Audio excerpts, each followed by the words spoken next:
I'd like to now direct your attention to September 11th, 2001, where the largest terrorist attack in American history took place on U.S. soil, since this was the match that ignited the bonfire of not just the wars in Iraq and Afghanistan, but also the much larger war on terror worldwide. President Bush and his incompetence allowed 9/11 to occur on his watch, and the real tragedy of the event, besides his subpar response and all the lives taken, is that America has never been the same. But there are many people that can be blamed for the magnitude of the failures of that day, besides President Bush. Examples: CIA Director George Tenet, whose mission was to rebuild the CIA after Clinton-era budget cuts had decimated the quality of national intelligence.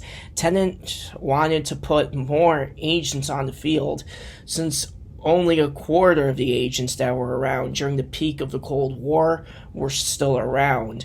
This goal ultimately failed to come into fruition, to make a long story short, and in fact, the CIA would continue to be short on human intelligence for the remainder of the Bush Jr. years. In 1999, Tenet devised a plan to kill bin Laden in Afghanistan using the earliest Predator drone strikes, which hadn't been mastered yet at the time. The catch was that this plan had to drain CIA resources by focusing them on active military operational capacity, basically involving the agency in activities that were beyond its scope. The CIA's an intelligence agency, not a paramilitary. But nevertheless, thanks to Clinton and Bush Jr.'s attempts to turn the CIA into something that it's not even designed to function as, Tenet was unable to rebuild the CIA as an effective intelligence tool by the time of 9/11. But to say that the U.S. intelligence community wasn't functioning at the time would be going too far. It was still correctly able to predict that 9/11 was going to occur, as well as bin Laden's intentions of attacking the nation.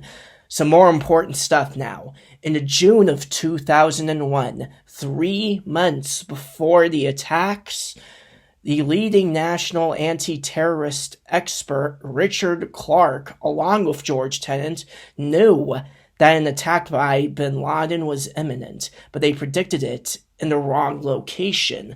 They thought that it would happen in either Israel or the KSA in Saudi Arabia. But then, on August the 6th, Bush received a memo from the CIA that read, bin Laden determined to strike in U.S. This also predicted that one of the possible means of delivery would be through hijacking and through aircraft. So the claim that 9/11 came completely out of nowhere and that Bush had no time to act or to prevent it from happening is patently untrue, and his supporters were coping and covering up for the idiot hard. As a side note, the FBI had also found out that one of the future hijackers was taking flying lessons in Minnesota, but couldn't put two and two together due to the lack of intelligence sharing between the FBI and the CIA at that point in time.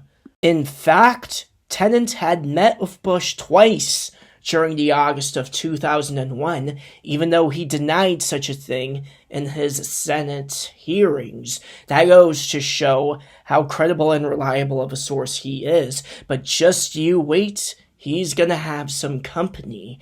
Anyways, Bush and his advisors dismissed the details of the memo, thinking that bin Laden was just bluffing and that the real priority of his administration was against Saddam. Bit of some context here. Clinton bombed Iraq in 1998 through Operation Desert Fox and imposed a no-fly zone.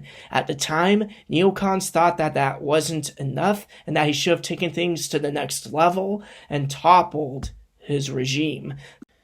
Thus, Afghanistan was deliberately ignored, even though the CIA knew full well the threat that Al-Qaeda posed operating there. I'd like to now turn your attention towards the Project for a New American Century, a neocon think tank founded in 1997, whose founding members played key roles, or should I say would go on to play key roles in the Bush administration, the second one. Particularly these three wieners: Dick Cheney, Donald Rumsfeld, and Paul Wolfowitz. Its two main objectives were clear. Number one, securing American power through a military buildup, i.e. a Reagan-esque, in quotations, approach. And number two, regime change in Iraq.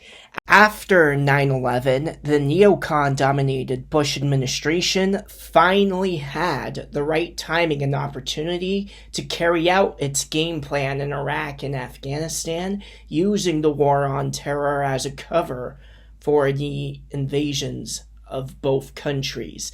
Fasten your seatbelts, ladies and gentlemen, for the war in Afghanistan is going to quickly derail the hunt for bin Laden and transform into a regime change project after the search for him fucks itself up and then turn into an occupation that lasts 20 years, draining billions of dollars out of America to enrich defense contractors and to build expensive weapons designed to kill people with a net worth of roughly $2 who live in caves.